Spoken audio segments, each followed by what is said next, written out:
Bayangkan menjalani satu pekerjaan yang sama setiap hari, tanpa titik akhir, tanpa kepastian bahwa usaha itu akan membawa hasil apapun.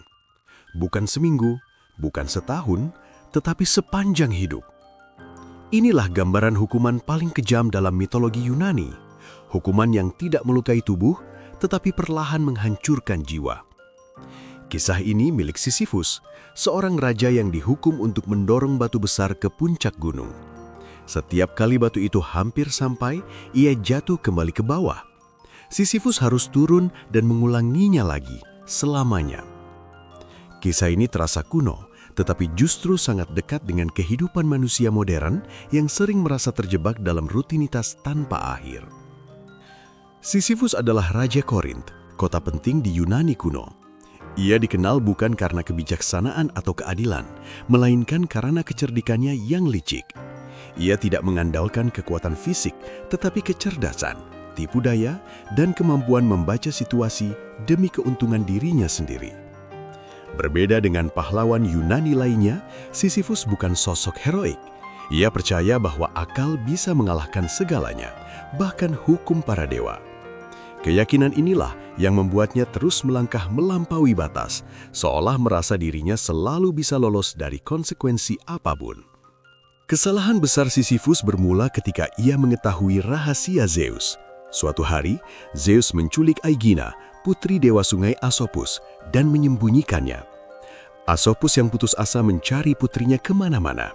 Sisyphus sebenarnya tahu apa yang terjadi, tetapi ia tidak membocorkan rahasia itu secara cuma-cuma. Ia menukar informasi tersebut dengan keuntungan bagi kerajaannya. Kepada Asopus, Sisyphus mengungkap bahwa Zeus adalah pelakunya. Dengan syarat, sang dewa sungai menciptakan mata air abadi di kota Korinth. Dengan satu rahasia, Sisyphus memperoleh kekayaan dan kemakmuran bagi rakyatnya, tetapi ia juga secara terang-terangan mengkhianati raja para dewa. Zeus murka. Bagi para dewa, ini bukan sekedar pengkhianatan, tetapi bukti bahwa Sisyphus berani mempermainkan kekuasaan ilahi demi kepentingan dirinya sendiri. Sebagai hukuman, Zeus mengutus Thanatos, dewa kematian, untuk menjemput Sisyphus. Namun Sisyphus tidak panik. Dengan kecerdikannya, ia berpura-pura tidak mengerti apa itu kematian. Ia meminta Thanatos menjelaskan cara kerja rantai yang akan mengikat jiwanya. Saat Thanatos lengah dan memperagakan rantainya sendiri, Sisyphus dengan cepat membalikan keadaan dan justru mengikat Thanatos. Akibatnya, kematian berhenti bekerja. Tidak ada manusia yang bisa mati. Dunia menjadi kacau, perang tak berakhir, dan penderitaan hanya menumpuk. Pada akhirnya, para dewa membebaskan Thanatos dan membawa Sisyphus ke dunia bawah. Namun bahkan di hadapan Hades, penguasa alam kematian, Sisyphus masih belum menyerah. Sebelum mati, ia telah memerintahkan istrinya untuk tidak melakukan ritual pemakaman.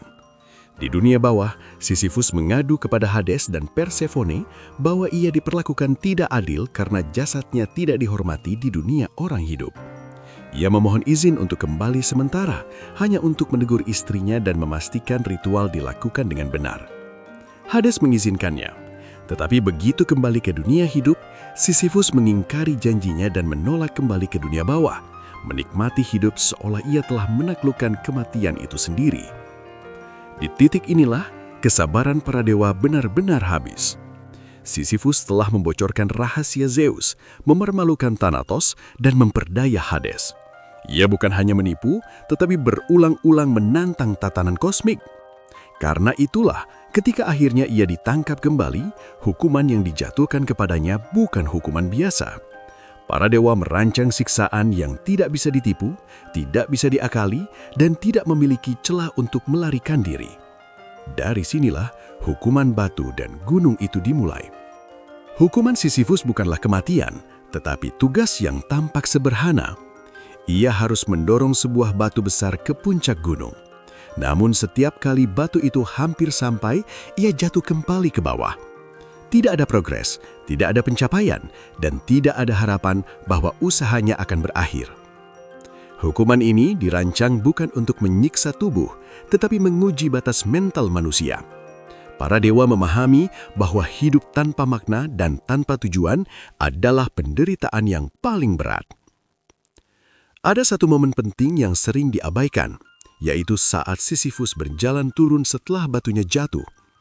Di saat itu, ia sepenuhnya sadar akan nasibnya. Ia tahu apa yang akan terjadi selanjutnya, dan ia tahu hasilnya tidak akan pernah berubah. Namun, ia tetap melangkah, tanpa harapan palsu, tanpa ilusi. Di titik inilah Sisyphus menjadi simbol manusia sepenuhnya. Makhluk yang sadar akan absurditas hidupnya, tetapi tetap menjalani perannya. Dari sinilah kisah Sisyphus berubah dari sekedar mitos menjadi refleksi mendalam tentang kehidupan, makna, dan ketahanan manusia.